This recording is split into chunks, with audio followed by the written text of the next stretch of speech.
नमस्कार, आप देख रहे हैं संसद टीवी। मैं हूं आपके साथ अमृता चौरसिया। आइए शुरुआत करते हैं आज की सुर्खियों के साथ। प्रधानमंत्री नरेंद्र मोदी की जीरो बजट नेचुरल फार्मिंग को जन आंदोलन बनाने की अपील। वाराणसी के स्वरवेद महामंदिर धाम के 98वां वार्षिक उत्सव में संबोधन। बीजेपी शासित राज्यों के मुख्यमंत्रियों के साथ बैठक में विकास के कार्यों की समीक्षा।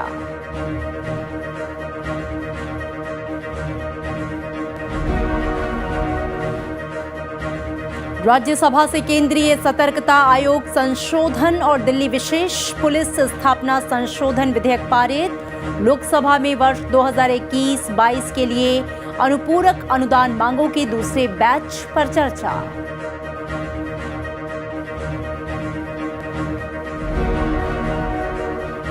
चारधाम प्रोजेक्ट को मिली सुप्रीम कोर्ट की मंजूरी, अब बढ़ाई जा सकेगी सड़क की चौड़ाई। पूर्व जस्टिस A.K. सीकरी की अध्यक्षता में निरीक्षण समिति का गठन।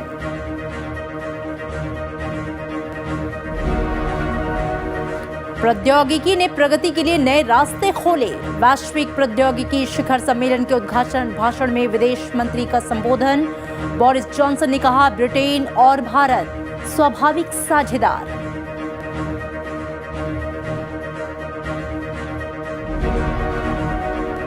भारत की कोविड के खिलाफ लड़ाई एक और अहम कामयाबी। 55% वयस्क आबादी का पूर्ण टीकाकरण। दिल्ली में ओमिक्रॉन के 4 नए मामले। देश में अब तक नए वेरिएंट के 49 केस।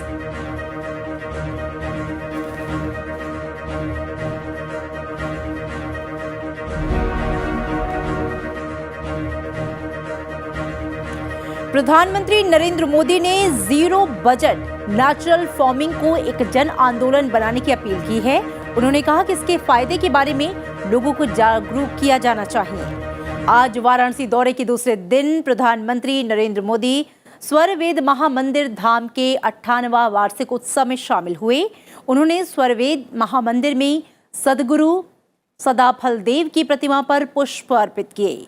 बाद में यहां पे मौजूद लोगों को संबोधित करते हुए प्रधानमंत्री ने कहा कि देश की आजादी की लड़ाई में अपने गुरुओं, संतों और तपस्वियों के योगदान को देश आज याद कर रहा है।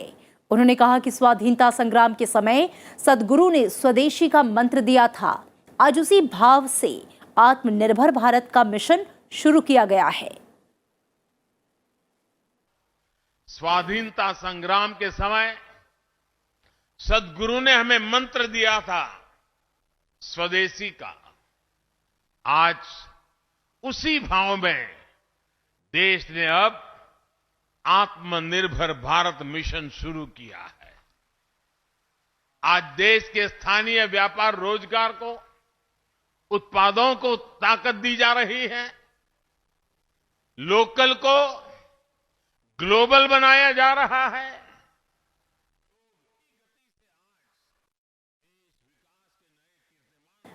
प्रधानमंत्री ने लोगों से जल संरक्षण, बेटियों को बेहतर गौरक्षा को लेकर संकल्प लेने की अपील की। प्रधानमंत्री ने जीरो बजट फार्मिंग को जन आंदोलन बनाने की बात कही। मैं चाहूंगा कि आप सभी भी 16 दिसंबर को प्राकृतिक खेती के बारे में ज्यादा से ज्यादा जानकारी प्राप्त करें और बाद में किसानों को घर घर जाके बताएं। एक ऐसा मिशन है जिसे जन आंदोलन बनना चाहिए।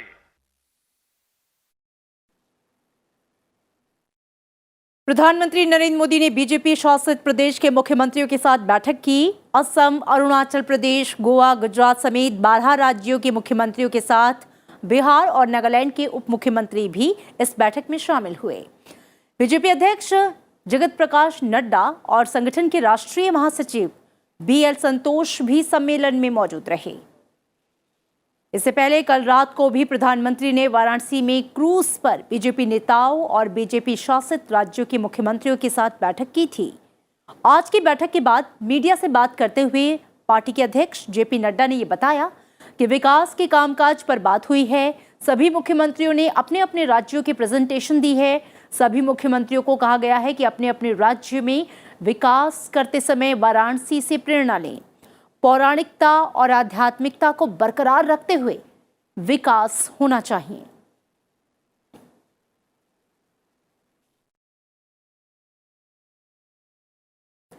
और राज्यसभा में आज दिल्ली विशेष पुलिस स्थापना संशोधन विधेयक 2021 पारित कर दिया गया। इसमें सीबीआई निदेशक के कार्यकाल की सीमा वर्तमान 2 साल से बढ़ाकर 5 साल तक करने का प्रावधान किया गया है। केंद्रीय मंत्री डॉक्टर जितेंद्र सिंह ने विधेयक पर हुई चर्चा का जवाब दिया। समिति के सुझाव पर जनहित में सीबीआई निदेशक का कार्यकाल नियुक्ति की प्रारंभिक तारीख से 5 वर्ष पूरे होने तक एक बार में 1 वर्ष तक बढ़ाया जा सकता है। लोकसभा में यह विधेयक 9 दिसंबर को पारित हो चुका है। सभापति महोदय, सीबीआई के कार्यकाल को 5 साल तक सीमित करने का यह निर्णय है। जो वर्तमान में धारा है या वर्तमान में जो इसका क्लॉज है, उसमें the upper limit was not fixed. हमने तो एक बंदिश डाली है और हर वर्ष जब कार्यकाल बढ़ाया जाएगा तो रिकॉर्ड में लिखा जाएगा उसके क्या कारण रहे। और इससे पहले विधेयक पर चर्चा में विभिन्न दलों के सदस्यों ने दिल्ली विशेष पुलिस स्थापना संशोधन विधेयक का समर्थन करते हुए कहा कि इससे सीबीआई के कामकाज में स्थिरता आएगी और भ्रष्टाचार पर काबू पाने में मदद मिलेगी। वहीं कुछ सदस्यों ने कहा कि देश भर के लोगों में एजेंसी के प्रति काफी भरोसा है और उसे कायम रखा जाना चाहिए। There should be very little interference by the courts to say at a later date that the action of this organization in particular case has been motivated. It is better that these organizations right from the beginning follow a process which is transparent, as the Honorable Minister said, and they are made accountable. There's a democratic way Modi government is doing this thing. Therefore, he has brought this bill. This is a valuable suggestion. Therefore, as ADMK party, sir, that I thank you and support this bill. महोदय, CBI निदेशक संगठनात्मक उद्देश्यों, लक्ष्य प्राप्त करने की दिशा में संगठन का नेतृत्व करने में महत्वपूर्ण भूमिका निभाते हैं और सुनिश्चित करते हैं कि महत्वपूर्ण मामलों में जांच और फॉलोअप एक्शन ट्रैक पर रहे। संसद के दोनों सदनों में केंद्रीय सतर्कता आयोग संशोधन विधेयक को मंजूरी मिल गई है। इसमें प्रवर्तन निदेशालय के निदेशक के कार्यकाल को वर्तमान 2 वर्ष से बढ़ाकर 5 वर्ष तक किए जाने का प्रस्ताव है। राज्यसभा में आज चर्चा के बाद ध्वनिमत से इसे पारित कर दिया गया। लोकसभा में यह विधेयक 9 दिसंबर को पारित हुआ था। विधेयक पर चर्चा का जवाब कार्मिक, लोक शिकायत और पेंशन मंत्री जितेंद्र सिंह ने दिया और कहा कि विदेशी धन शोधन, आतंकवाद के वित्त पोषण जैसे मामलों की जांच महत्वपूर्ण होती है। ये देखते हुए कि इस विधेयक को लाया गया है, संसद के शीतकालीन सत्र से कुछ दिन पहले सरकार ने पिछले माह सीबीआई के निदेशक और प्रवर्तन निदेशालय के निदेशक का कार्यकाल बढ़ाने के लिए 2 अध्यादेश जारी किए थे। ये विधेयक अध्यादेश की जगह लेगा। And I am proud to note that the upper house of Indian Parliament, which is also known as the House of Elders, the House of the Wiser, has today, by deciding to debate and deciding to pass this bill,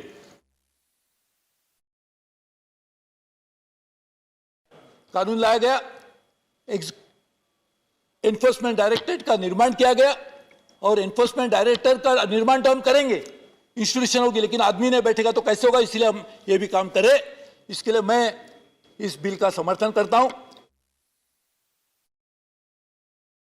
The bill is another step in to improve and streamline the functioning of the Enforcement Directorate, which is currently dealing with some of the most high-profile and sensitive cases. आज का जो bill लाया गया है भ्रष्टाचार को खत्म करने के लिए, उसका हम समर्थन करते हैं और भ्रष्टाचार का खत्म होना चाहिए, कालाधन खत्म होना चाहिए। इसके अंदर अगर कार्यकाल बढ़ाया जाएगा तो वह कोई सरकार अकेले नहीं बढ़ा सकती है। जो उस कमेटी में 3 लोग हैं, chief justice of India, prime minister of India और लीडर ऑफ अपोजिशन, तीनों मिलकर जब उनकी सहमति बनेगी तभी उनका कार्यकाल बढ़ाया जा सकता है। संसद के शीतकालीन सत्र का आज 11वां कार्य दिवस था। लोकसभा में आज वर्ष 2021-22 के लिए अनुदानों की अनुपूरक मांगों के दूसरे बैच पर चर्चा हुई। विभिन्न दलों के सांसदों ने इस चर्चा में हिस्सा लिया। गौरतलब है कि अनुदानों के लिए अनुपूरक मांग एक अतिरिक्त अनुदान है जिसके आवश्यक व्यय को पूरा करने से पहले संसदीय मंजूरी ली जाती है। वर्ष 2021-22 के लिए अनुदानों के अनुपूरक मांगों की दूसरे बैच पर चर्चा की गई और इसकी शुरुआत करते हुए कांग्रेस के सांसद शशि थरूर ने सरकार की नीतियों को अदूरदर्शी बताते हुए वित्तीय लक्ष्य को ना हासिल किया जाना बताया। सत्ता पक्ष से पहले वक्ता निशिकांत दुबे ने अपनी बात रखने के दौरान एयर इंडिया के विनिवेश का मुद्दा उठाते हुए कहा कि यूपीए सरकार के दौरान हर वर्ष एयर इंडिया को अतिरिक्त राशि देना तत्कालीन सरकार की मजबूरी बन गई थी। The supplementary demands for grants are for the economic well-being of our country. We believe the government has not done a terribly good job of looking after our economy, sir. We certainly will not stand in the way of giving some of these resources, but we are constrained to point out that the government should stop miscalculating and making wrong claims when they come with their original proposals.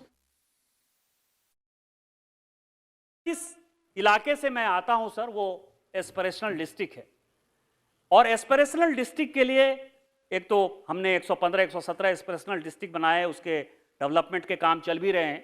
लेकिन जो नया budget आने वाला है, यदि उसमें अलग से हम बजट का प्रोविजन कर पाएं तो मुझे लगता है कि उन जिलों के साथ एक न्याय हो पाएगा और वो भी एक मिलेनियम डेवलपमेंट गोल का जो टारगेट है उस पर वो जा पाएंगे। By the end of October 21, already 52% of full year expenditure target has been completed. So it is highly unlikely that fiscal deficit will exceed the budgeted 15.1 lakh crores at the rate which spending is going on. Supplementary demands for grants 3.73 lakh crore. Sir, demand number 6, 8, 15, 16, 59, 84, 85 and 86. The major chunk goes to all these demands. Out of the 62,000 crores of rupees, out of the 66,000 crores of rupees is going to disinvest or privatize the Air India, the pioneer national carriage of India. Supreme court ने उत्तराखंड में सामूहिक रूप से अहम चारधाम राजमार्ग परियोजना के तहत बन रही सड़कों को 2 लेन तक चौड़ी करने की मंजूरी दी है और इसके साथ ही अदालत ने कहा कि हाल के समय में राष्ट्रीय सुरक्षा के लिए गंभीर चुनौतियां उत्पन्न हुई हैं। अदालत ने कहा कि अदालत न्यायिक समीक्षा में सशस्त्र बलों की अवसंरचना की जरूरत का अनुमान नहीं लगा सकती। पीठ ने इसके साथ ये कहा कि वो निगरानी के लिए अवकाश प्राप्त न्यायमूर्ति A.K. सीकरी की अध्यक्षता में समिति गठित कर रही है जो सीधे न्यायालय को परियोजना के संदर्भ में रिपोर्ट देगी। करीब 900 किलोमीटर लंबी चारधाम सड़क परियोजना सामरिक रूप से काफी महत्वपूर्ण है जिसकी लागत करीब 12,000 करोड़ रुपए आने का अनुमान है।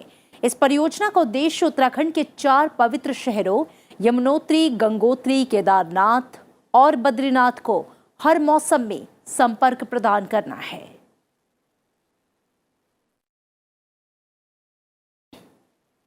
और महाराष्ट्र में सोमवार को कोरोना के ओमिक्रॉन वेरिएंट के 2 नए केस मिले। इसके साथ ही राज्य में कुल मामलों का जो आंकड़ा है वो बढ़कर 20 हो गया। दिल्ली में 4 और नए केस ओमिक्रॉन के मिले हैं। राजधानी में अब तक 6 केस मिल चुके हैं। दिल्ली सरकार ने कहा कि कोरोना वायरस का ओमिक्रॉन वेरिएंट अभी तक समुदाय में नहीं फैला है और स्थिति नियंत्रण में है। देश भर में ओमिक्रॉन के कुल 49 मामले सामने आए हैं। चीन में डेल्टा स्ट्रेन के मामलों के बीच ओमिक्रॉन का दूसरा केस मिला है। इसे डेल्टा स्ट्रेन का सब लाइनीस AY4 बताया गया है। इस केस के बाद चीन के पूर्वी प्रांत में लाखों लोगों की यात्रा पर प्रतिबंध लगा दिया गया है।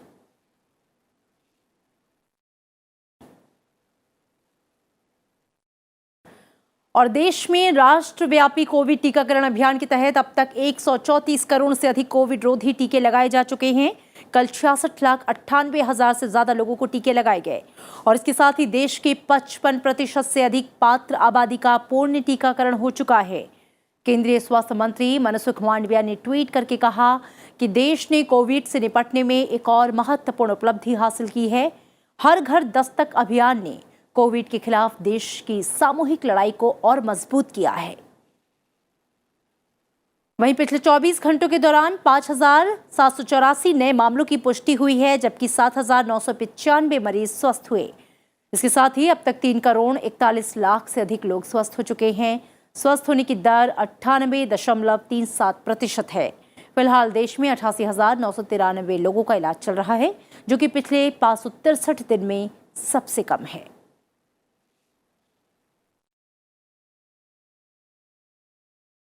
रक्षा मंत्री राजनाथ सिंह ने कहा है कि डीआरडीओ की अब एक नई भूमिका है। ये न केवल रक्षा अनुसंधान और विकास के लिए काम कर रहा है, साथ ही निजी क्षेत्र के आंतरिक अनुसंधान और विकास के लिए भी सुविधाएं दे रहा है। वो दिल्ली में डीआरडीओ की ओर से भविष्य की तैयारी पर हुए सेमिनार को संबोधित कर रहे थे। रक्षा मंत्री ने कहा कि डीआरडीओ के आज वर्तमान के साथ साथ भविष्य के खतरों पर भी विचार कर रहा है और कई ऐसी तकनीकों के साथ आगे बढ़ रहा है जो कि भविष्य के लिए उपयोगी और जरूरी हैं। आज डीआरडीओ वर्तमान के साथ साथ भविष्य में भी आने वाले खतरों के ऊपर विचार विमर्श कर रहा है और कई ऐसी टेक्नोलॉजी की तरफ आगे बढ़ रहा है जो न केवल फ्यूचरिस्टिक बल्कि दुनिया में फर्स्ट ऑफ इट्स काइंड है। और इसी के साथ यहाँ रुकेंगे एक छोटे से ब्रेक के लिए। ब्रेक के बाद लौटेंगे तो नजर डालेंगे राज्यों से जुड़ी हुई अहम खबरों पर।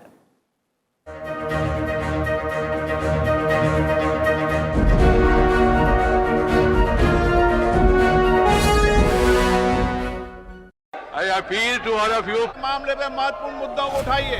मैं आपकी अनुमति से कोई सरकार इस पे विचार कर रही है। What is important for all of us to realize is What I wanted to ask the Honorable Minister. What specific intervention are you doing? Modi ji का सरकार ये चाहते हैं कि पूरा चर्चा हो जाए। सरकार इसके लिए निरंतर प्रयास कर रही है। A report of the Department of Parliament Standing Committee. प्रश्न ये कि विधेयक पारित किया जाए। हमारे मंत्रालय ने 6 साल में आम जनता तक पहुंचाने की व्यवस्था है।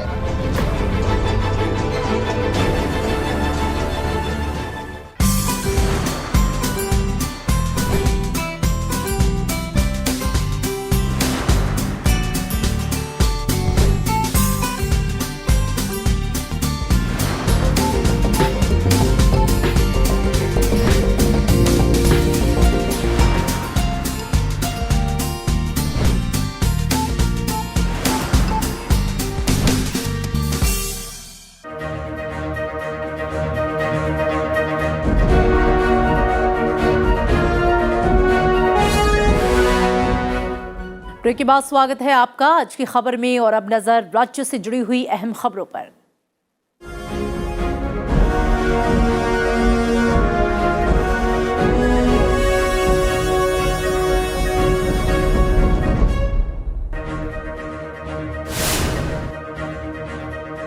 प्रधानमंत्री नरेंद्र मोदी ने सोमवार को जम्मू कश्मीर में हुए आतंकवादी हमले पर जानकारी मांगी है। साथ ही शहीद हुए सुरक्षा कर्मियों के परिवारों के प्रति संवेदना व्यक्त की। कल आतंकियों ने श्रीनगर के पंथा चौक में सशस्त्र पुलिस बल के बेस पर हमला किया, जिसमें एक एएसआई समेत 3 पुलिसकर्मी शहीद हो गए, जबकि 12 पुलिसकर्मी घायल हो गए।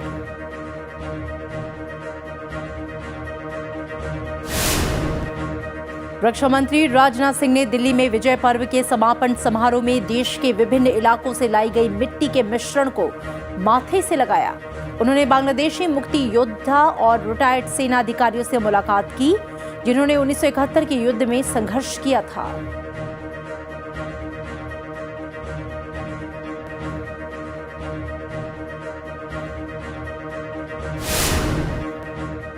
केंद्रीय मंत्री जी किशन रेड्डी ने आज पंजाब, हरियाणा और केंद्र शासित प्रदेश चंडीगढ़ के पर्यटन सचिवों और इंस्टीट्यूट ऑफ होटल मैनेजमेंट के साथ समीक्षा बैठक की। बैठक में कोरोना महामारी के बाद घरेलू और अंतर्राष्ट्रीय पर्यटन को बेहतर बनाने की रणनीति पर चर्चा हुई।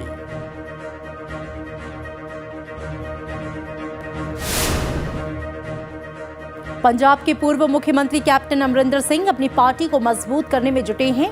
इसी कड़ी में आज कांग्रेस के पूर्व सांसद अमरीक सिंह अलीवाल, पूर्व विधायक हरजिंदर सिंह ठेकेदार सहित कई नेता पंजाब लोक कांग्रेस में शामिल हुए।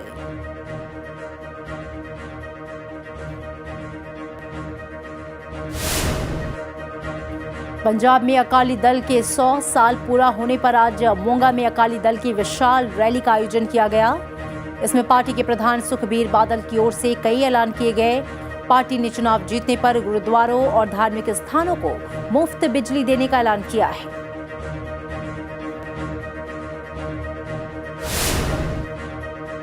आम आदमी पार्टी के नेता अरविंद केजरीवाल ने उत्तराखंड की महिलाओं को हर महीने 1000 रुपए देने का ऐलान किया है। काशीपुर में महिलाओं को संबोधित करते हुए केजरीवाल ने कहा, उत्तराखंड नवनिर्माण में महिलाओं का अहम योगदान होगा।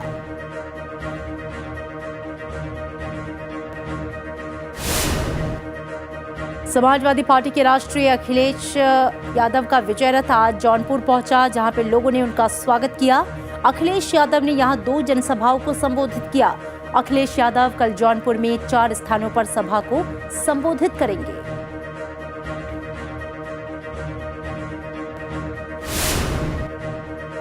लखीमपुर हिंसाकांड में एसआईटी ने कोर्ट को जांच रिपोर्ट सौंप दी है। इस रिपोर्ट में लखीमपुर हिंसाकांड को सोची समझी साजिश बताया गया।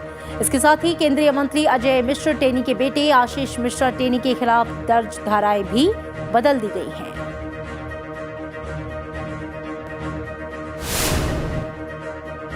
पश्चिम बंगाल की मुख्यमंत्री ममता बनर्जी ने अपने गोवा यात्रा के दौरान अपनी पार्टी के नाम को एक नई संज्ञा दी है। ममता बनर्जी ने बताया कि टीएमसी का मतलब टेंपल, मॉस्क्यू और चर्च है।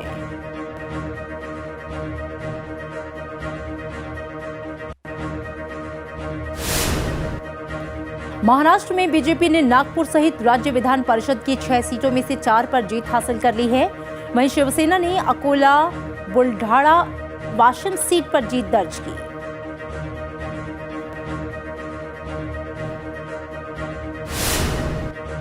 कर्नाटक विधान परिषद की 25 सीटों पर हुए चुनाव में बीजेपी ने 12 सीटें जीतकर विधान परिषद में भी बहुमत हासिल कर लिया है। कांग्रेस को 11 सीटों पर जीत हासिल हुई है। वहीं एचडी देवेगौड़ा की पार्टी जनता दल सेक्युलर को महज 1 सीट पर जीत मिली है।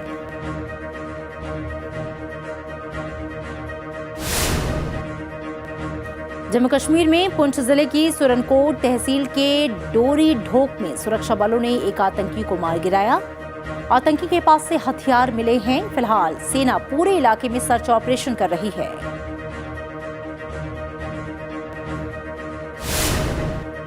हिमाचल प्रदेश में लगातार हो रही बर्फबारी के बाद से ठंड में इजाफा हुआ है। नदियां और झीलें जमने लगी हैं।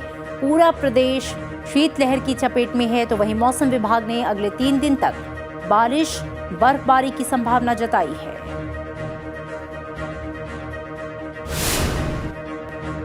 मध्य प्रदेश के जबलपुर में आजादी के अमृत महोत्सव पर जीसीएफ व्हीकल और खमरिया फैक्ट्री में आयुध, उपकरण, वाहन और हथियारों की भव्य प्रदर्शनी लगाई। इसमें सारंग, तोप और सुरंग रोधी वाहन शामिल हैं।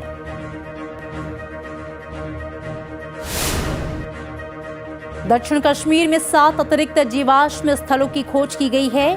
अनंतनाग में एक सरकारी उच्चतर माध्यमिक विद्यालय के पास स्थित साइट में विभिन्न पैलियोजोइक जीवों की जीवाश्म है। यहाँ पर विभिन्न प्रकार के एस्नोफॉसिल और मिट्टी की दरार वाले पत्थर मिले हैं।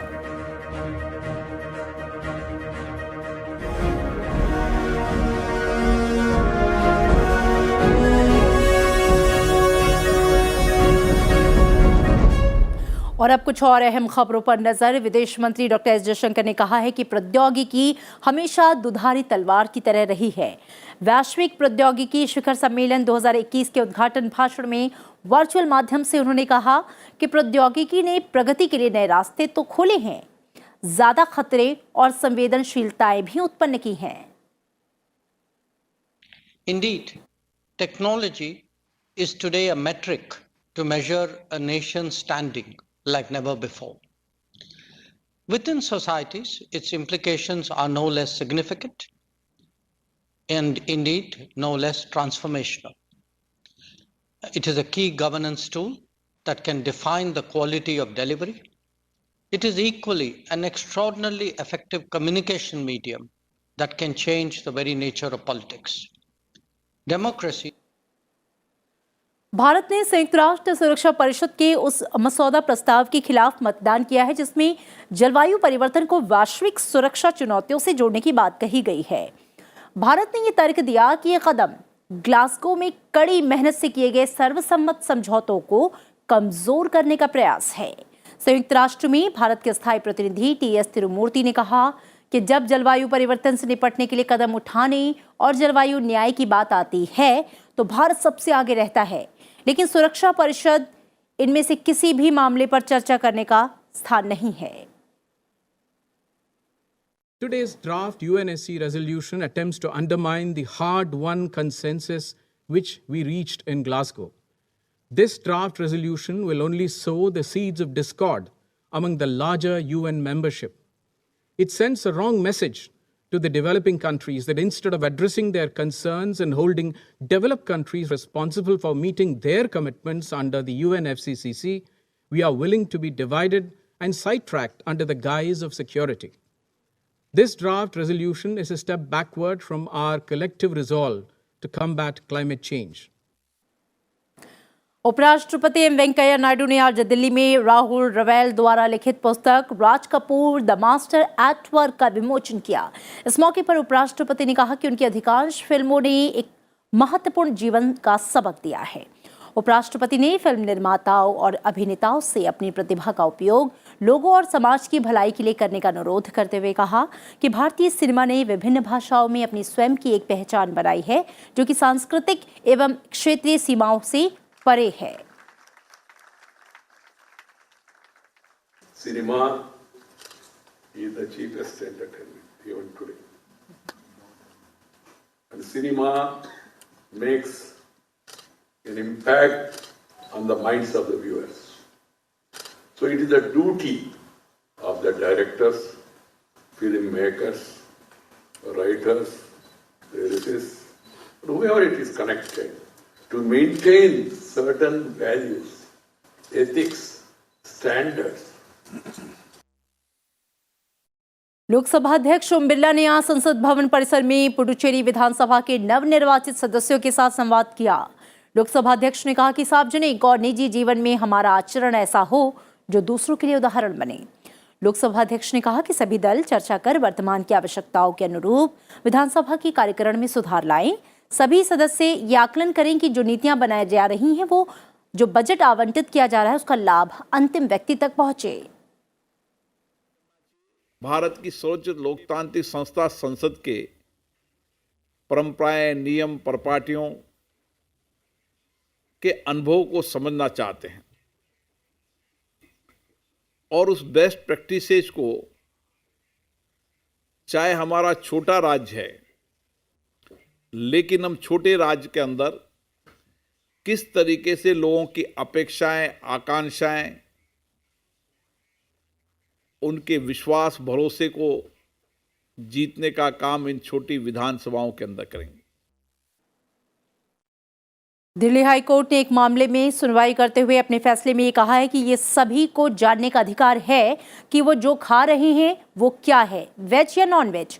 कोर्ट ने ये भी कहा कि फूड बिजनेस ऑपरेटर के लिए ये अनिवार्य है कि वे किसी भी खाने के पदार्थ को बनाने में उपयोग की जाने वाली सामग्री के बारे में लोगों को बताएं कि वो कैसे बनी है, इसके बारे में पूरी जानकारी दें।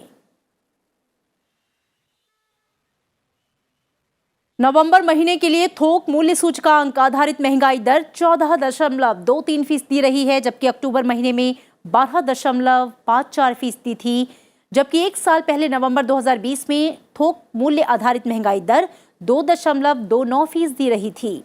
पिछले 8 महीने से लगातार होलसेल महंगाई दर दहाई के आंकड़े को ऊपर रहा है।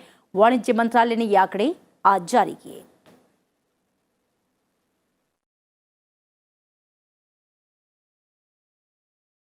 और इन तमाम खबरों के साथ बुलेटिन में इतना ही। चलते चलते आपको छोड़ जाते हैं काशी की गंगा आरती की झलकियों के साथ। दीजिए इजाजत। नमस्कार।